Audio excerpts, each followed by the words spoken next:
Parking rules. Park next to the Mark II. Yeah, we're back again at Peck's. For good knows what time. Probably the third time. Because we need more parts. Oh mate, Peck's didn't have any hose, but I'm just at Team Sprayers and they've hooked me up. 6 metres of hose. Lovely fucking job. So now I can get the machine going again, because otherwise that's going to be sitting there all weekend. So yeah, fucking shout out to Team Sprayers, man. Looks a quite interesting place to work, to be honest. Got a bit of welding, fabrication, bit of assembly, painting, you know, yeah, well, whatever they call it, PDI. Yeah. It's like a Suburban now. It's alright there. Yeah, it looks decent. Once it's painted, that'll look mint. This is my trailer then. As you can see, Sankey hitch is quite a big one. And it's got part of a floor in it. I just need to make the corners, cut those out, and then pop rivet all the way around the outside. And then we'll take the pop rivets out. So all I'll do is I'll put a couple of pop rivets in to pin it, and then drill all the holes, and then we'll finally pop rivet it in after we've painted underneath it. I've also made a little trailer lock as well. And the hitch lock, here look, here's the hitch lock I made. Bit gash, but it's just some 10mm plate. Bit on there, bit on there, bit on there. I did the calculations for a bit of wiggle room, and then I thought, no, I'll stick a little blob on either end and then file it so it's a better fit, so it don't move around so much, because I think the inside were 80mm, something like that. So made like 77 or something. It had a little, just had a little bit of wiggle room, and I thought just make that a bit closer, you know, whatever. And on the other side, obviously, that takes a like a security pin type padlock like you'd get on a storage container. Need to paint that up with some 14 orange. Jesus Christ. So this is the socket that I made, gashed up. Yep, lovely jubbly. And that fits over that. There you go, look.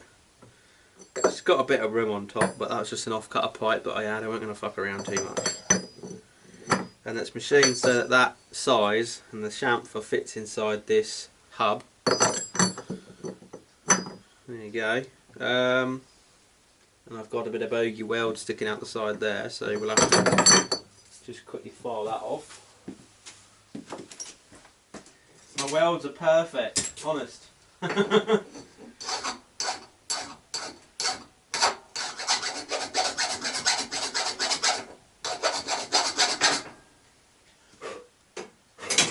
don't think it matters who you are, you always put down a bad one once in a while.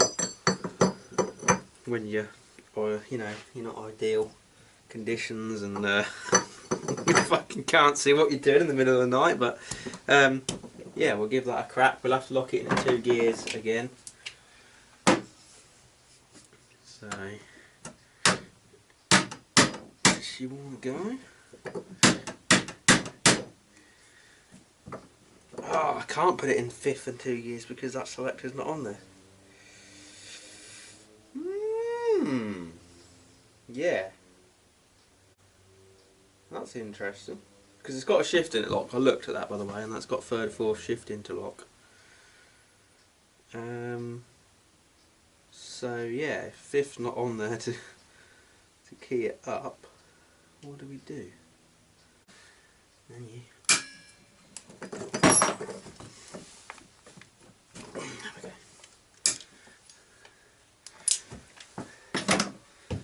That ain't mullered them up too much. Spring in there, alright, make note of that. There's a ball in the bottom that I'm just going to put down there, yeah. Keep it safe. No, I'm not going to put it in there because I'll end up throwing it somewhere. I'll put them in there. I suppose I could just back them out, but fuck it, I'll just take them off.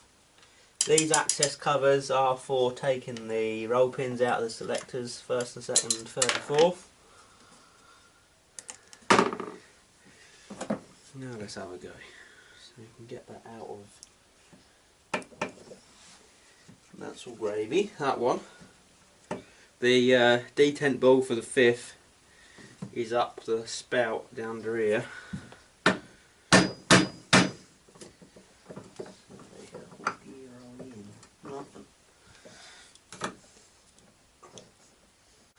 Straight from forwards as well.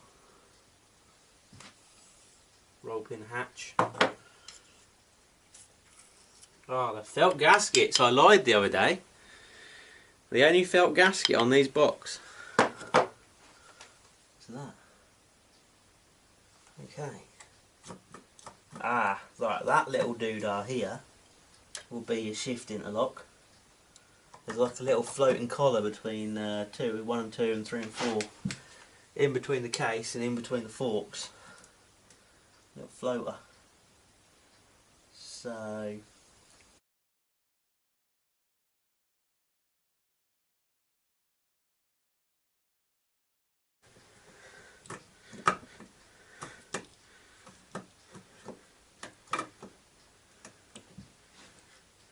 obviously there you go.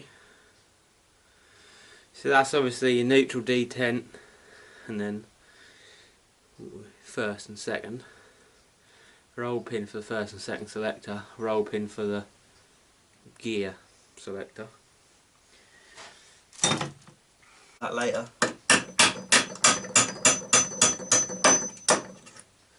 That's out. That's now in the bottom of the box. And it's the same size as the other one, which is always good, so you ain't got to worry about keeping them separate.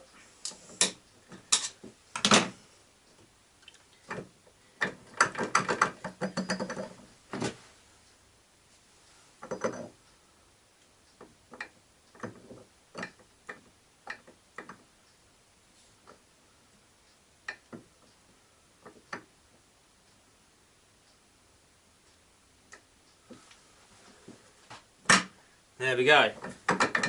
Oh, didn't take me long, did it? Only about half hour. God, if these boys I'm going to work for. God, if these boys at the place I went for an interview at saw me, they'd think I was a right noggin. How am I going to do this, James? Tell you what. I'm going to get the old drill and a scrap bit of metal and bolt it to where the sump went and use it as a lever. Now you're going to look like a cheap piece of shit. Right. And then I can bolt that with these bolts here. One here.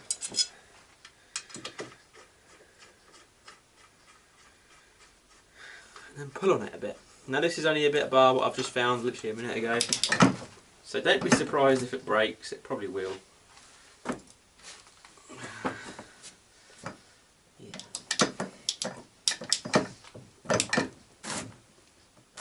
Or I'll break my leg or some shit.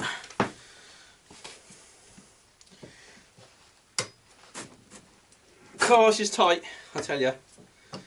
She's a little bit tight.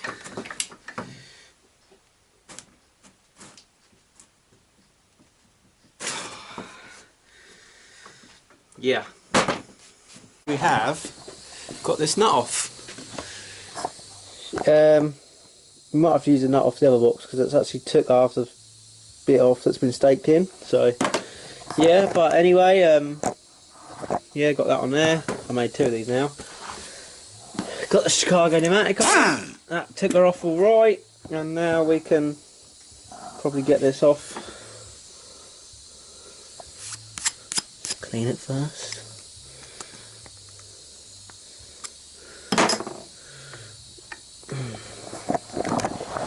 Hang on.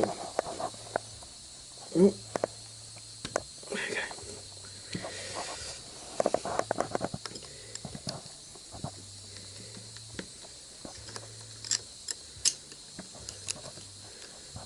Oh, there's something underneath here.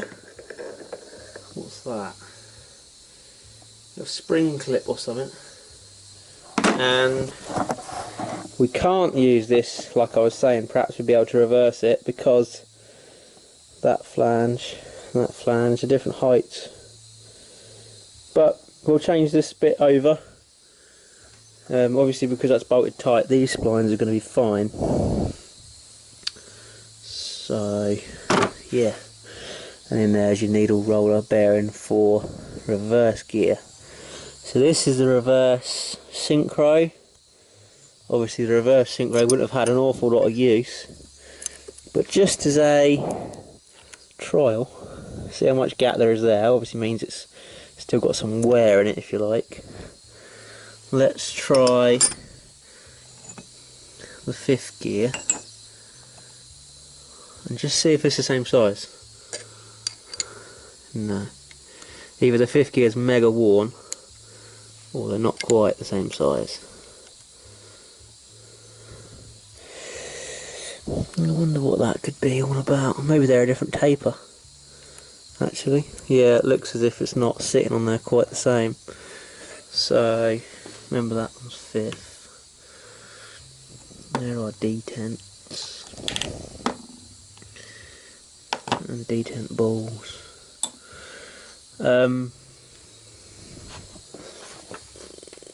Yeah, the reverse is a lot of a, you know, it's a more obtuse angle. So the 5th gear is like this, the reverse is more of a squatted down cone. So I thought that might have been a little trick, we'd be able to put the reverse synchro onto 5th and make it like new, but nope. So that's going to go back on there, and yeah, you see the tooth profile look, just like new. So what I'm going to do, as I said in my other video, I kind of got a bit carried away thinking, yeah, let's take this box apart and see how it all goes together.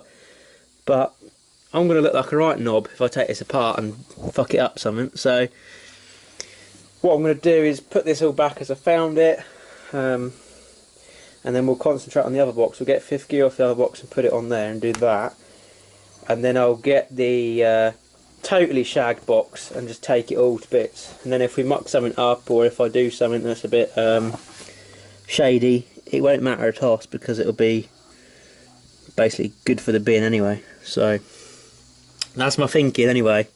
Keep this actually half decent so I can use it next week. Hopefully going to look at this 2-wheel drive tomorrow. Yeah, why not?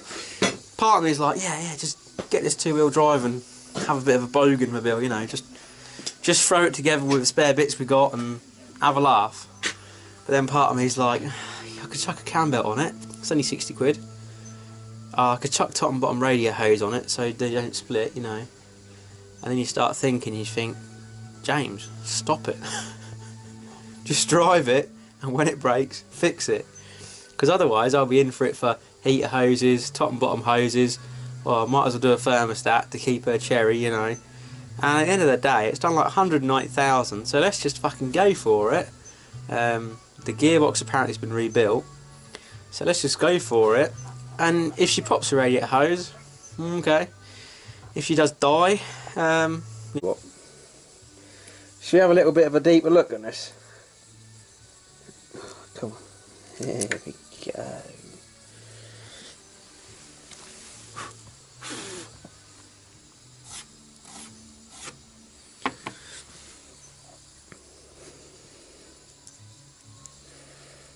Ah, you don't reckon that is like a, yep. So that is like a sleeve in itself. I'm guessing there's a thrust washer there. Yeah. Come on. Yeah, I'm trying to do this one-handed, guys. It's not the best. So you've got a thrust sleeve, and then that is just your main shaft, which goes all the way into the first motion shaft. So there's a big shaft down here and just a stumpy one at the front. Now I'm interested to see which way these first motion shaft bearings, input shaft bearing comes out, because that was one of the things I looked at changing before, I don't know if it's the first thing you get to in a gearbox or the last thing, you know. Whether you could do it from bellhousing end. But yeah, we'll get all these sizes off of this and yeah. No, right, let's concentrate on that upper gearbox. But yeah, other than that, look, you've got like oil grooves for the oil to get in between there and the needle. And we'll slip that over there like that. Yeah, right. Private here today then, we are got a day off work and we're going to have a Stewart's workshop and we're going to fold up a load of brackets. I'm so busy at the moment with the shackles and just did not believe it'd be this busy after Christmas, so Stuart's actually going to weld me up some of the shackles and I'm going to weld the other lot to keep up with it all. And yeah, I've got to weld, bend some roof rack brackets, and I've also got that corner of the new bumper style in the back of the truck, so I've just built, or going to build half of the bumper.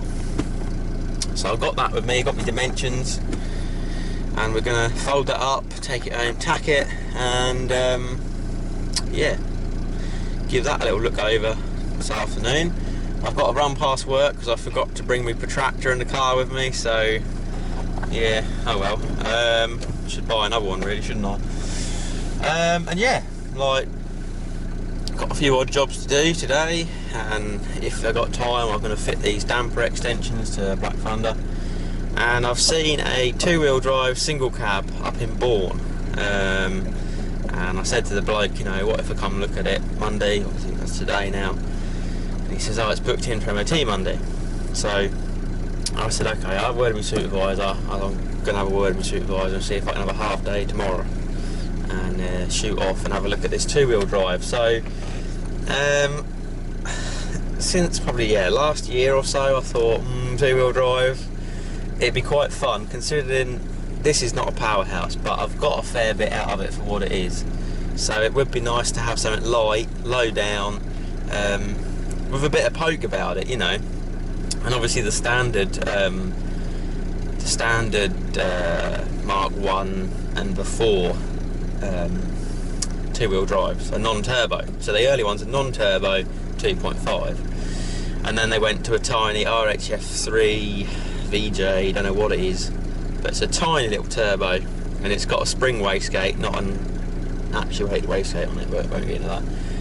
So it only runs about like 4 psi of boost. It runs fuck all of boost. So that got me thinking, like, it's obviously not going to be a rocket ship as standard, but what if we just stick a 4x4 engine in it, or even just a 4x4 turbo manifold, because I know someone else has done that, and just get it, you know, get it going, because obviously that's on an electronic pump if it's got that small turbo on it. Get it going, maybe get a Ron box or something for it again and just get it shifting. And then we've obviously got that other 4x4 engine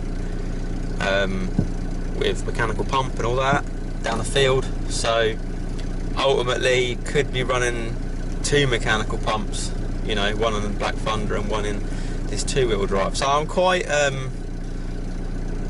G'd up for having a bit of a play, if you like, because something's rattling like real bad. Ashtray full of nuts and bolts. Yeah, I'm quite G'd up for having a bit of a play, like, even if it's a bit rusty and rough, fuck it, you know, it'd be nice to have one that I don't care about, because obviously Black Thunder I'll happily like smash around a corner and into a hedge, but it'd be nice to have one that you can just, whatever, you know, like it owes me, say it owes me £1,000 or whatever, and just have some fucking fun in it, really. Single cab, which I've always had a bit of a soft spot for, because, you know, it's a proper truck. Not very practical, but, you know, just let's just fucking do it, you know. I don't think if I hang about there won't be much single cab pickup trucks when I'm older. I did kind of think, oh, you know, when the kids are older I'll get a single cab, but the way things are going I don't think you will. I think that'll be by the time the kids are old, that'll be electric. We don't want an electric single cab, so we're going to have a bit of fun whilst we still can, basically. We're just going to go for it.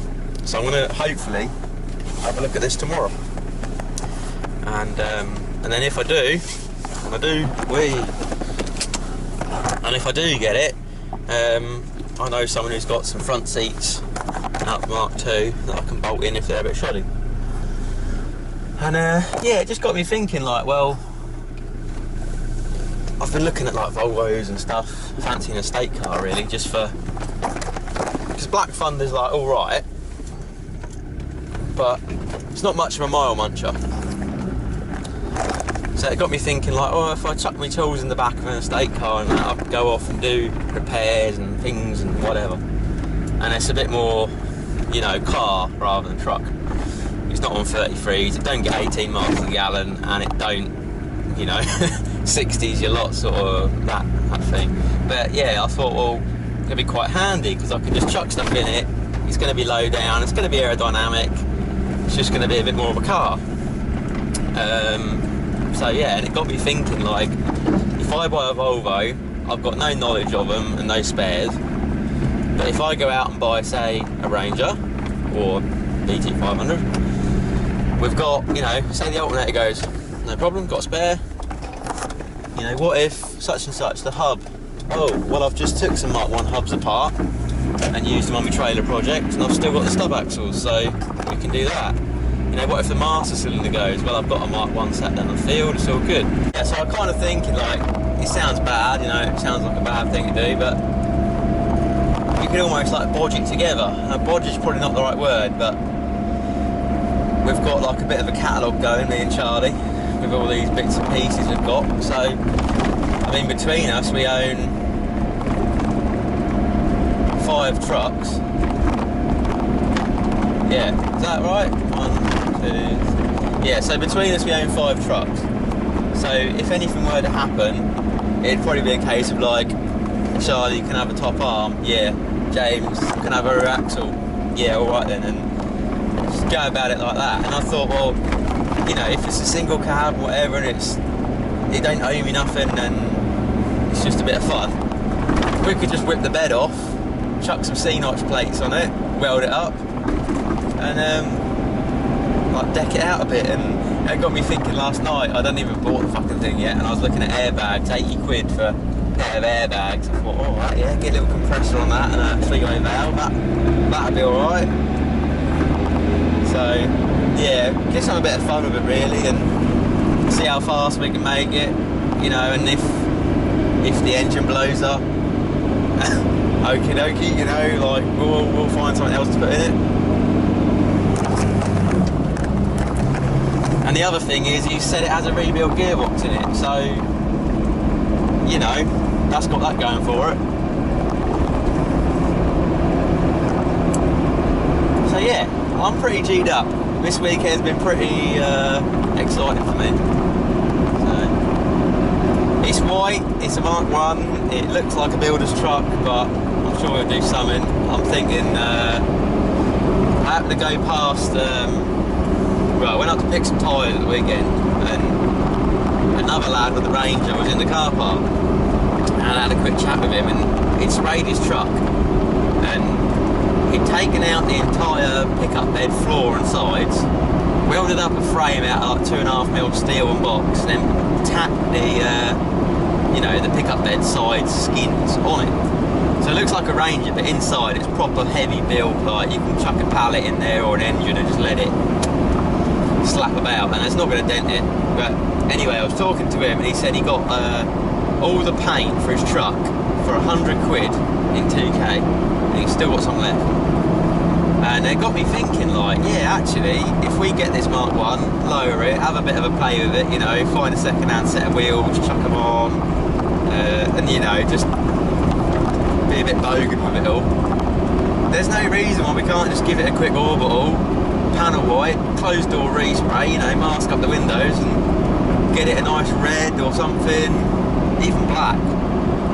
And then I could build a little, like, tailgate lip or something, little spoiler on the back of the cab, you know, whatever, just have a play with it and not be like, oh, you know.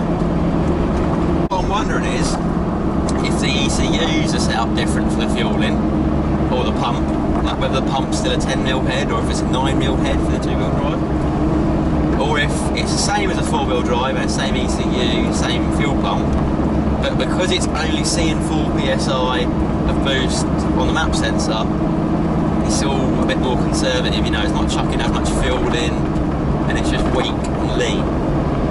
So we'll find out anyway. Once we chuck 20 psi through the bastard, we'll see if yeah, you know, if it ups the fuel into match. Just popped in and get your protractor from work, and never a dull day, is it? Just about to open the door, and MD opens the door in front of me. Oh, James, just a man. The heating's broken. So yeah, we've fixed the heating this morning, and now we're going. Where's Ben? And now we're going over to Stewart's to do all my folding. So a little bit of a setback, but that kind of worked in my favour, because the supervisor saw me and was like, "Thank you," and I was like, "Oh, by the way, can I have half day tomorrow?" So yeah, hopefully. Some would say this is evolution. So obviously I can't put it right over because my bumper's a different shape, but I've just laid it on top, and yeah, it seems alright. I've got a couple of tweaks to make underneath to the belly pan just to bring it cock on and leave a little bit more meat in that corner so it's easier to weld. But yeah, I'm happy with that. Diff pans and whatnot. And I know what you're looking at them going, look at the fucking welds on that, they're horrible. Well, they're for the trailer, so it don't matter a toss about those.